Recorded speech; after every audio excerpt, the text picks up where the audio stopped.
This past week, I was able to see an early press screening of Sam Mendes' 1917, so let's talk about it.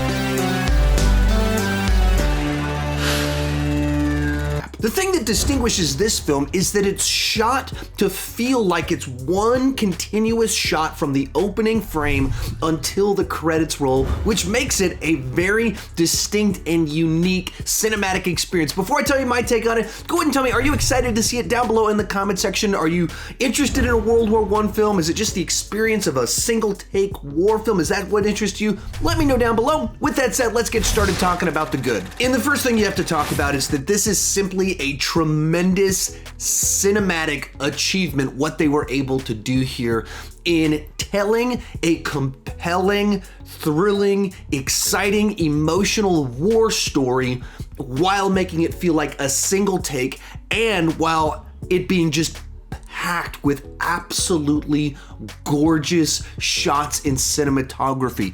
And you can go through so many different levels of what's incredible about this. Obviously, anytime you make a movie that's 2 hours long that feels like one take, that's amazing. But beyond that, just even the way they shot sequences, you have these guys moving through trenches and kind of crawling over hills, and you'll see next to them barbed wire, and they narrowly go through the barbed wire, and the camera is like panning next to them where we just saw barbed wire was at, and you never can tell how they did these shots. Or you'll see them walk through this huge field and it's kind of tracking behind them, and then at the end of it I'm thinking, okay, there was a track behind them, and then the camera pans around to show you that there's no tracks behind them so that you feel like the camera just is an observer in each one of these circumstances. And some of it's just kind of tense crawly sequences, other times it's full-blown war, battle, all happening right there in front of you.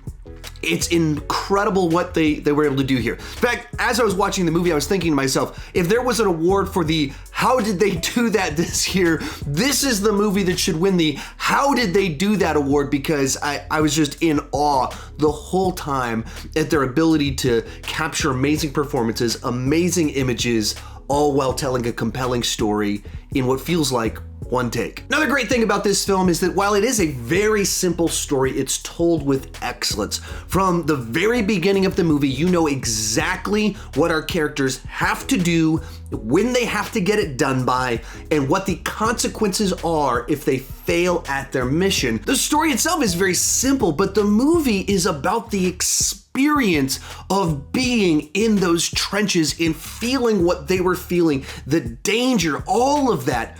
And this movie does that so well because the mechanism of the single take just puts you right there. They just want to survive the day. They just want to get from point A to point B with a letter. It's as simple as that. And that's what makes the war so terrifying, is something as simple to us as getting a message from one person to another that we just send a text, an email, so many ways of technology that could make this mission happen in the year 2019. For them, it was just these two guys that have to survive for one more day so that they can help other people to survive. And because of the nature of this war, where so many things were dangerous, threatening, you're on the edge of your seat in this urgent, tense adventure, hoping that they can make it and hoping enough things don't get in their way that would stop that from being able to happen. And it does that through this sustained tension where they keep on finding different ways to make you feel nervous for them. Whether it's at the beginning of it where they're basically crossing an open field, no man's land, and you don't know if there's anyone out there. They don't know if anyone is out there. And then at other times they're going into houses and maybe it's empty or maybe it's not. Or at other times they're in actual battlefields. And so it just keeps on adding a new layer, a new thing to make the situation different while still having that same intensity to it, having those thrills that just give you anxiety throughout the entire ride of the film. And while the movie is all about the visceral experience of being with them in those trenches, in the warfare, experiencing what they experienced, it also finds a way to just have just nice, subtle character development and backstory for these characters that adds just enough intrigue surrounding them that you want to learn more and figure out what's driving certain choices and why did this person do do this specific thing, and just enough of it that you have emotional payoff and care about the characters, while at the same time, the movie's not necessarily about these big character moments. It is about them on this adventure. We know just enough to care about them on this adventure. And one final thing with this movie is that it does a really nice job in the conclusion of it. I, of course, won't say how the pieces play out, but it does a great job of both giving you the satisfaction of the journey that we've been on, that it has the proper payoff, emotionally speaking, and at the same time, kind of having a very nihilistic message inside of it of the meaninglessness of so much of what is going on, but we care about all of it because we care about the character. So it blends all the messaging of the film with our concern for the characters, the thrills of the ride, really nicely into a very potent and powerful conclusion. From there, let's move on to the mixed aspects of the film. And these aren't necessarily good or bad things, they're just things I felt I needed to discuss and mention. One is the movie can have a certain dreamlike quality to it because it's telling this story in what feels like a single take, but the amount of time that passes is longer than the runtime of the film. There's sequences where kind of like time is condensed and things transition in a way that feels dreamlike, in the way that, you know, you're having a dream and you turn one way and you turn back and then there's suddenly things there. There's a couple parts in the movie that have that sort of vibe to it, which makes for a very interesting, unique cinematic experience. At times, it also kind of was a bit distracting to me in the way that it did that. And it's kind of one of the things that you have to do to be able to tell a story like this in this amount of time, is kind of have something about it where you're being creative with the use of the passage of time and the experience of what you're actually seeing. The second thing is that the movie has quite a few A-list actor cameos inside of it, recognizable faces, and several of them are very prominent inside of the trailers.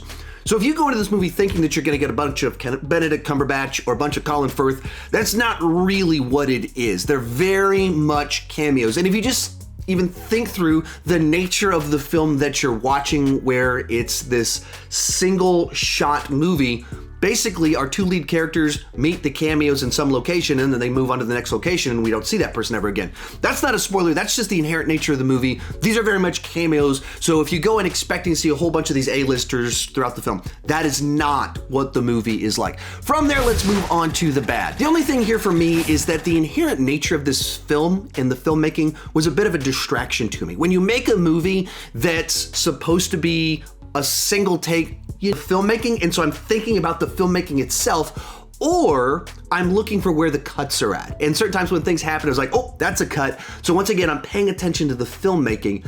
And ideally, the best filmmaking disappears and you're just sucked into the world of the story and you don't notice all the tricks that made it happen. So whether bad special effects pull you out of it or filmmaking is just so impressive in what they just complain, ideally, brilliant filmmaking doesn't call attention to itself. Here, I felt that it did a little bit. But put that aside, this was an excellent film, an amazing experience to see inside of the theater. It's a great story, it's got great character moments, and it's an amazing, visceral experience that you absolutely need to go check out on a big screen. It's an A overall, it's a 9 out of 10 on the entertainment scale, and this is one of the best pictures of the year. Be sure to tell me if you're excited about it down below in the comment section. If you want more content like this, check out that video right over there. I don't even know what YouTube's recommending to you. Thank you so much for watching, and keep talking movies too much.